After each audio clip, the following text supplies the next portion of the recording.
I'm sure they don't have the security that they wanted, that it was highly illegal for her to get. This is the actual audio of the boos that the Harkles received.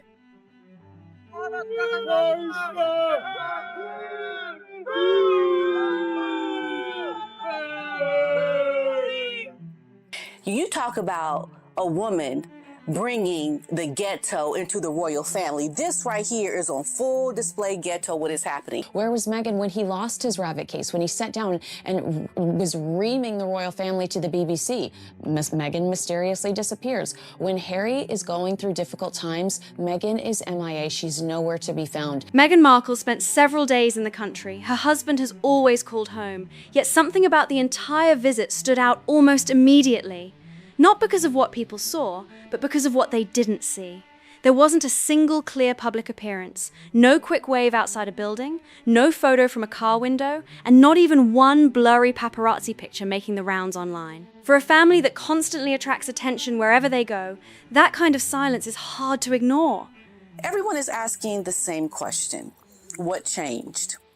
Because for years we heard that the obstacle that was standing between Harry, Meghan, and these children was the UK thing around security. Normally, even when members of the royal family try to stay out of the spotlight, cameras somehow manage to find them. A photographer catches them arriving somewhere, someone snaps a picture from across the street, or a random bystander posts a sighting online. That's how these visits usually play out. This time, though, almost nothing surfaced, and that has left plenty of people wondering what was different. For Meghan especially, the complete lack of public images has sparked even more questions. Her public life has often been built around carefully managed appearances, thoughtful presentation, and moments that quickly spread across news outlets and social media. For Meghan Markle to return to the UK, that's an admission of professional defeat. That's an admission of we need help, in my opinion. Because of that history, some royal watchers don't see this as simple coincidence. They believe staying completely out of sight may have been a deliberate decision rather than something that just happened by chance. Here's what has actually been confirmed. Reports say that Harry and Meghan brought Archie and Lilibet to the United Kingdom during this visit. According to multiple reports, King Charles and Queen Camilla met with the family at Highgrove for what the palace described only as a private occasion. No official photographs were released afterward, and beyond confirming that the meeting took place, there wasn't much more said publicly. That has naturally left room for plenty of curiosity.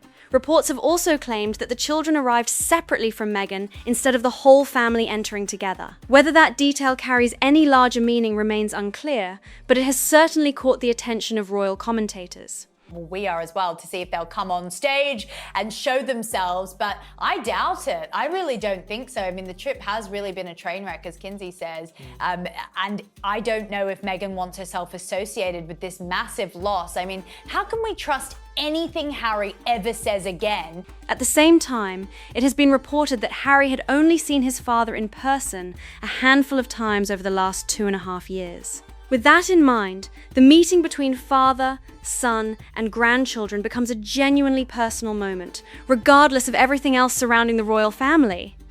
Still, the biggest mystery surrounding the visit isn't the reunion itself. It's Meghan's complete absence from public view. No surprise photographs, no accidental sightings, and no images that usually appear during high-profile royal visits. That missing piece is what continues to spark conversation because it feels so unusual compared with past events. One theory has been gaining attention among some royal watchers, and it's worth stating carefully. They don't believe Meghan stayed away from cameras because she suddenly became uncomfortable with public attention. Including what he says about his family, if he's been proven to have basically put falsehoods to the court. Yeah, I mean, there's some people have accused Harry of lying to the court. I wouldn't want to go that far, although I wouldn't put it past him. Well, you know what? Weed is a hell of a drug. You know, when you smoke a lot of pot, you have a hard time remembering stuff. That's right.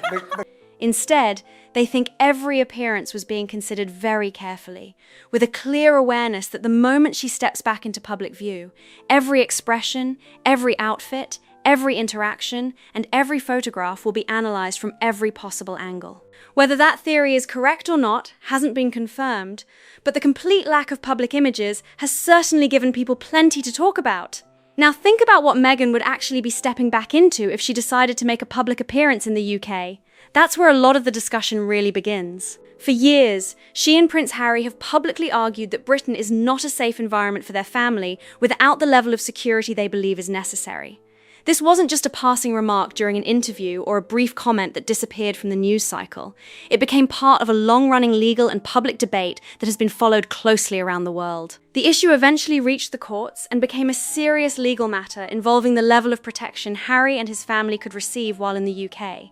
Guys, You should have been his defence, Kinsey. This is No, great. but of course, Kinsey folks, knows. We must not suggest in any way that he would smoke cannabis while he's in Britain, because that's illegal. But when he's in California, he's off his head. He's off his head most of the time, let's be honest. Now, Because those arguments have been made so publicly over several years, some royal commentators believe every future visit now carries extra weight. Fair or not, they say each appearance is viewed through the lens of everything that has already been said. From that perspective, some observers think Meghan faces a difficult situation. If she were to appear publicly and receive a warm, welcoming reaction, some people could argue that it weakens the public case that visiting the UK presents the kind of risks that have been discussed in the past. On the other hand, if the reaction were openly negative, with loud criticism or visible hostility, those images would likely spread across television, newspapers, and social media within minutes. We know Meghan was adamant that she was staying put in California, would never ever put a foot back onto English soil again unless someone was going to put a crown on her head. Maybe that's what she thinks is going to happen in the future, but things have changed. Right, we have to go back a little bit back in time with this, Mark, to explain it. Once those pictures exist, they become part of the public conversation for years to come. Because of that, some royal watchers believe there isn't an obvious outcome that clearly works in her favour. They argue that every possible scenario carries its own challenges. That's why another theory has gained attention. According to this view, the safest option isn't choosing between a positive or negative public reception. Instead, it's avoiding a public appearance altogether, so neither situation has the opportunity to unfold. Whether that's actually the reason remains unconfirmed, but it's an explanation that continues to circulate among commentators. Some commentators have gone even further, suggesting that if Meghan does eventually appear at a public event in Britain, one concern could be the possibility of a vocal negative reaction from parts of the crowd. Before this visit even took place, several public commentators openly discussed that possibility in interviews and opinion pieces. Just what Meghan envisaged all those years ago when she was working out Brexit from the British royal family. They haven't had that avalanche of cash coming towards them, and the coffers are drying up. Those predictions existed well in advance, which is one reason some people have connected them to her staying out of public view during this particular trip. One brand and culture expert summed up that possibility before the visit by saying, "A cool reception, maybe even audible boos, is a real possibility if she turns up somewhere emotions are already running high." That quote has been widely discussed because it reflects one opinion that was circulating before any travel plans became public. It's important to note that this doesn't confirm such a reaction happened during this visit. Instead, some observers believe the prediction itself may have influenced expectations surrounding any public appearance. Then, there's another detail that has added even more attention to the timing. This family visit happened during the same week that Prince Harry lost a legal case involving the publisher of the Daily Mail. That court decision was widely reported, and coverage also noted significant legal costs connected with the proceedings. With headlines about the lawsuit already dominating the news, some commentators believe any public appearance by Harry or Meghan during the same period would have attracted even greater scrutiny, making an already high-profile visit even more closely watched. And that is the big problem. So yeah, go on.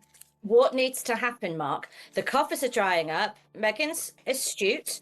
She's thinking, okay, plan A hasn't worked.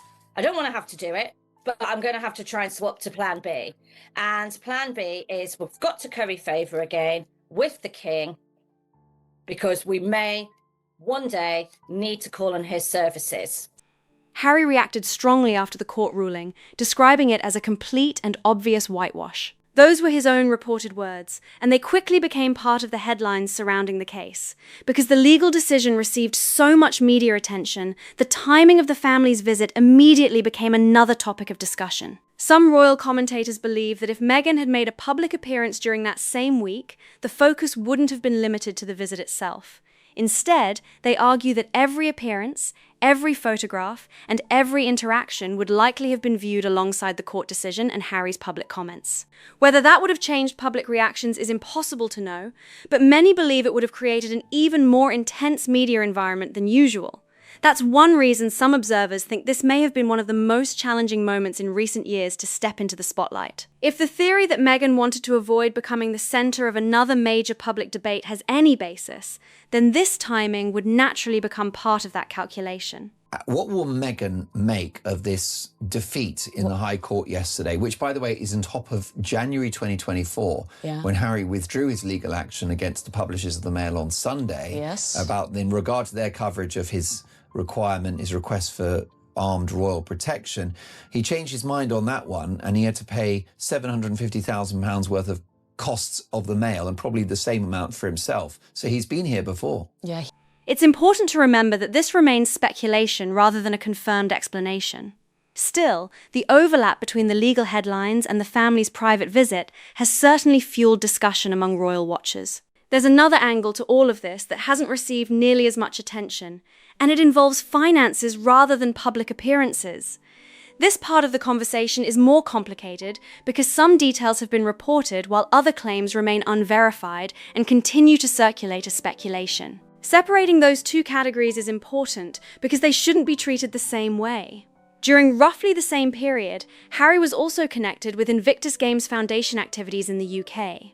Reports have suggested that the foundation has faced challenges involving sponsorship support in recent seasons. Those reports have prompted discussion about the importance of maintaining funding and meeting financial commitments connected to various programs and grants. While the full financial picture isn't publicly known, the subject has become another point of conversation among people following the organisation closely. Because of that, some commentators have suggested that appearances by Harry or Meghan can bring additional media attention to charitable work. He has been here before, and I'm so curious to know your opinion on this. My thought process was she will absolutely be by Harry's side on Friday if he wins, but he's lost now. I don't think she wants to be on the arm of a loser. And what does Meghan Markle do when Harry's going through difficult times publicly? She disappears. Which may also increase public awareness and encourage donations. That's a common dynamic for many well-known public figures and charitable organizations. However, there is no public confirmation that any specific appearance or absence was planned for fundraising purposes during this visit. That remains an interpretation rather than an established fact. Even so, the discussion raises an interesting question that continues to divide opinion. When Harry and Meghan make decisions about appearing publicly, or choosing to remain completely private, are those choices driven entirely by personal and family considerations? Or, given the enormous amount of media attention surrounding them, do practical factors like public interest, charitable visibility, and media coverage inevitably become part of the equation as well? It's a question that has been debated for years, and people continue to reach very different conclusions. The reality is that nobody outside their closest advisors and family members can say with certainty what influences every decision they make. Public commentators can analyze the timing, compare events, and offer theories, but only the people directly involved know the full picture. Until more information becomes available, much of the conversation remains exactly that: a mix of confirmed facts, reported details, and informed speculation that continues to keep royal watchers talking. This isn't just a routine update or another headline to scroll past. It's the kind of story where new details can change the conversation quickly, and that's why so many people continue watching each development as it happens. There is an emotional connection, I think, that Harry has with his children to see his world, to see his life. I feel that Harry wants that, but I think he's being pulled back from that because of Meghan. She doesn't want to align with the royals anymore. Every new report seems to add another piece to a much bigger picture, even if many of those pieces still leave unanswered questions. One theory that has been circulating among royal commentators is that Harry and Meghan may not have been completely aligned on what this visit was meant to accomplish. It's only a theory, but it has gained attention because some observers believe their priorities could be different when it comes to returning to the UK. According to that view, Harry may place greater importance on maintaining family connections, particularly when it comes to his children knowing their grandfather and understanding their family history. Meghan, on the other hand, has spoken publicly in the past about difficult experiences connected to royal life, leading some commentators to suggest she may have less interest in remaining closely linked to the institution itself. Whether that's an accurate reflection of their private thinking isn't publicly known, but it's one explanation that has been offered for the way recent visits have unfolded. Supporters of this theory also point to what they see as a pattern over the past few years. Plans have sometimes appeared uncertain, with reports changing as events approached. Some people interpret that as evidence of different priorities behind the scenes, while others believe it simply reflects the challenges of coordinating travel, security, family schedules, and official commitments.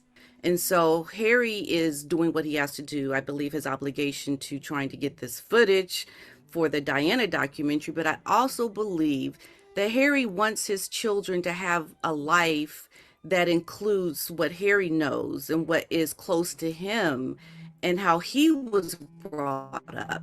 And so he's trying to do that, but he can't really do it the way he wants to do it because of what Meghan is doing, because I believe they're arguing behind the scenes. They don't want the same things.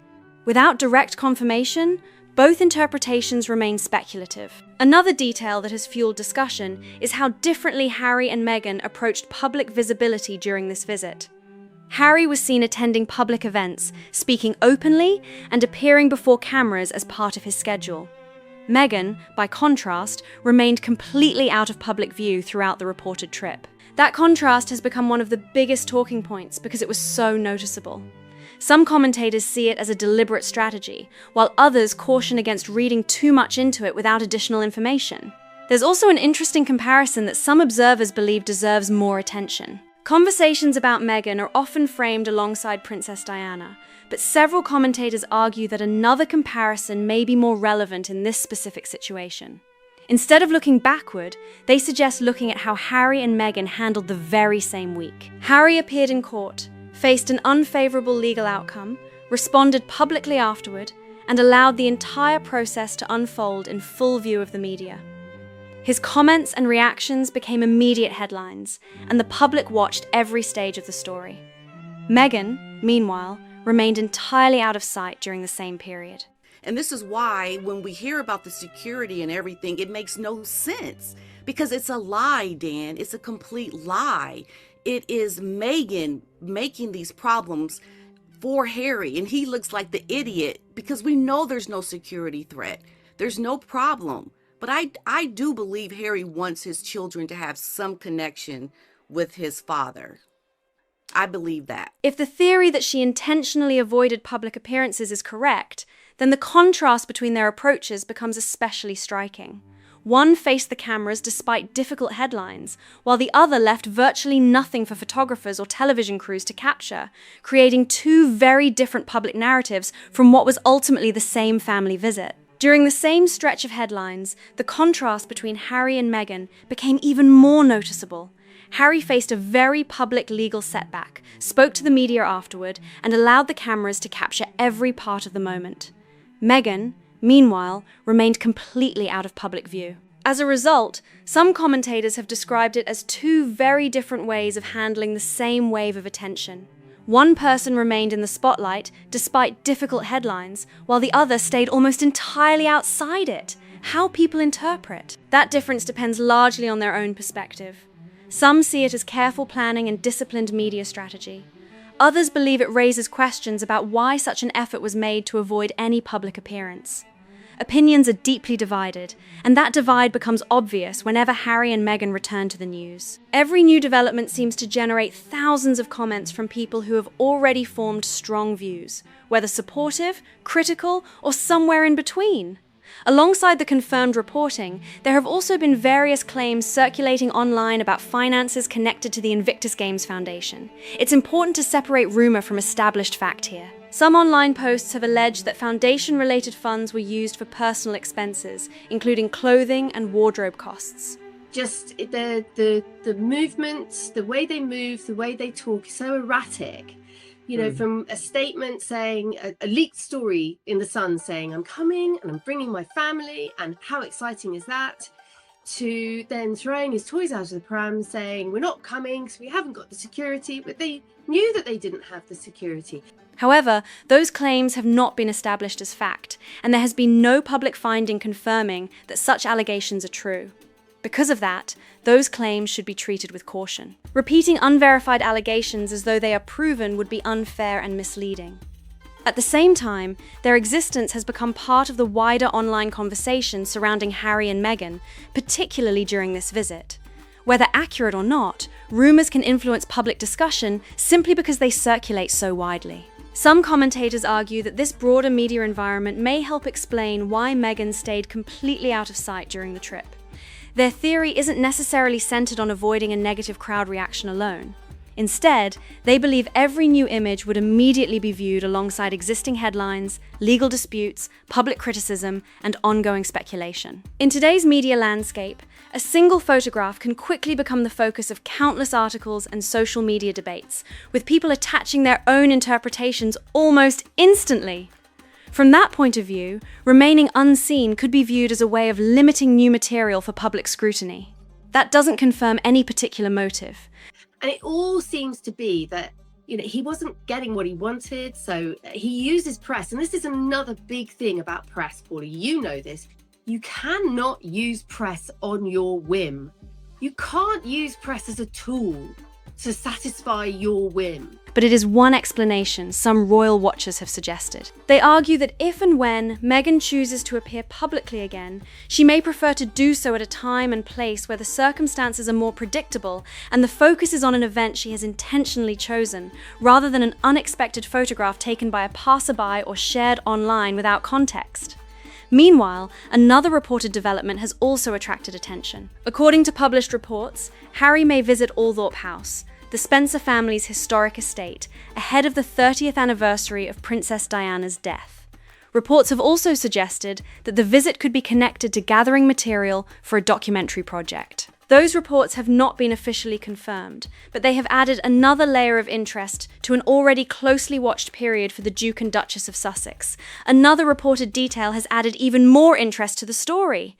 Charles Spencer, Princess Diana's brother, has publicly acknowledged the attention surrounding the possibility of Harry visiting Althorpe House. While many details remain unconfirmed, the reports have sparked fresh discussion about whether there could be more to this trip than simply a private family visit. Some commentators have suggested that if a documentary project is indeed part of the reason for the visit, it could change how people interpret everything else that happened during the same period. It's important to stress that this remains speculation unless officially confirmed. And this is where Harry gets it so wrong. He's attacking the press and then wanting the press to leak stories so that he can get his way with his security. It's just so erratic. And I do worry that he isn't operating correctly. Even so, the idea has caught attention because it offers a different way of looking at several details that have already fueled public debate.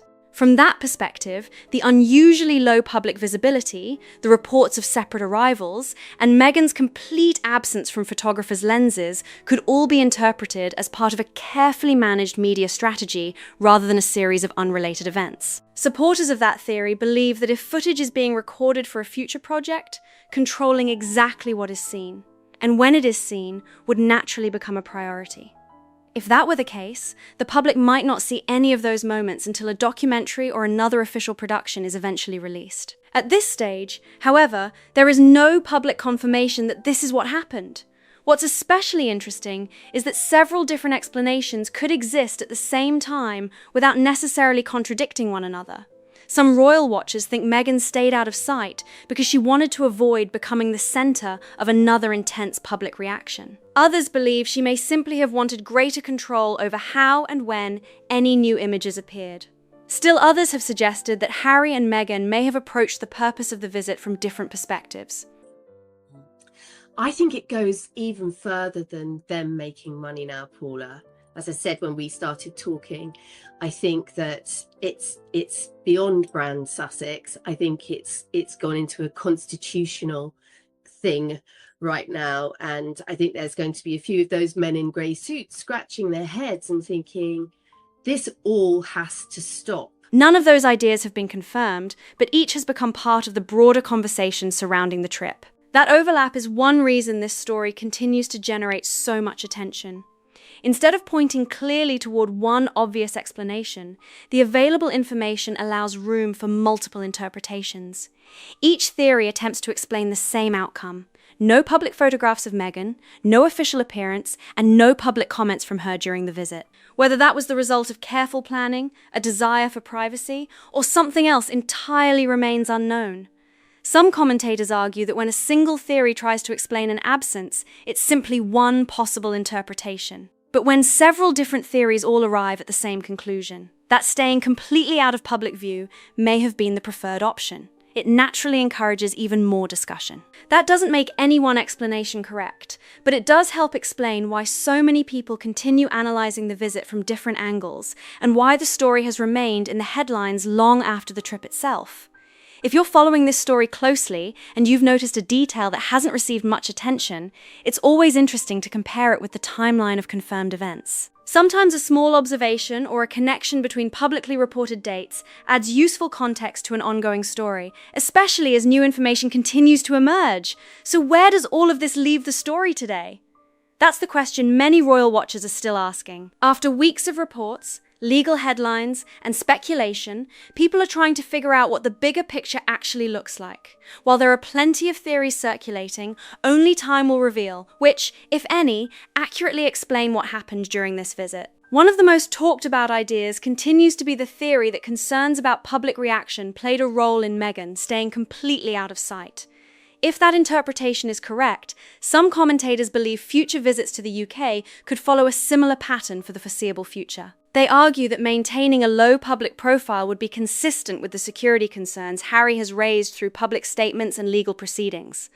That remains an opinion expressed by some observers rather than a confirmed explanation, but it continues to be discussed because it appears to fit the events of this trip. Others have focused less on security and more on the possibility that Harry and Meghan may simply have different priorities when it comes to returning to Britain.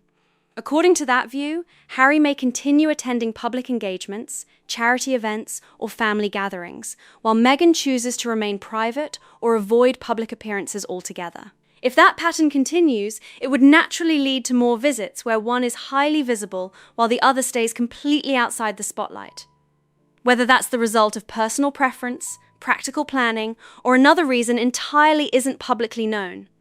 From the outside, that difference in approach can make each visit seem difficult to interpret. Every appearance, or absence, quickly becomes another subject of debate, with people searching for clues about what it might mean. Because so much attention surrounds the Duke and Duchess of Sussex, even routine travel decisions often become major talking points across news outlets and social media. That's why every new trip tends to generate fresh theories, even when very little official information is released.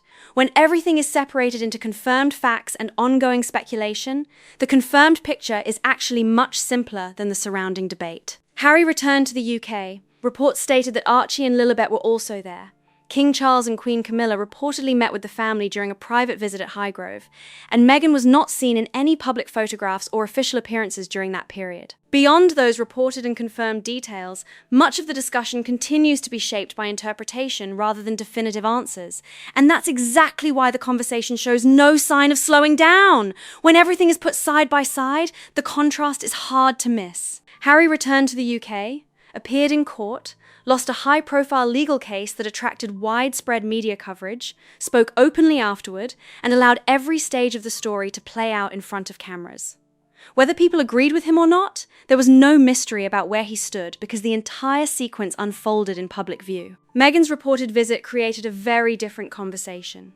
According to various reports, she was in the UK during the same general period, yet there were no confirmed public appearances, no official photographs, no unexpected paparazzi images, and no public comments from her. That absence has become one of the biggest talking points of the entire trip, because in today's media environment, it's unusual for someone so well known to remain completely out of sight for days.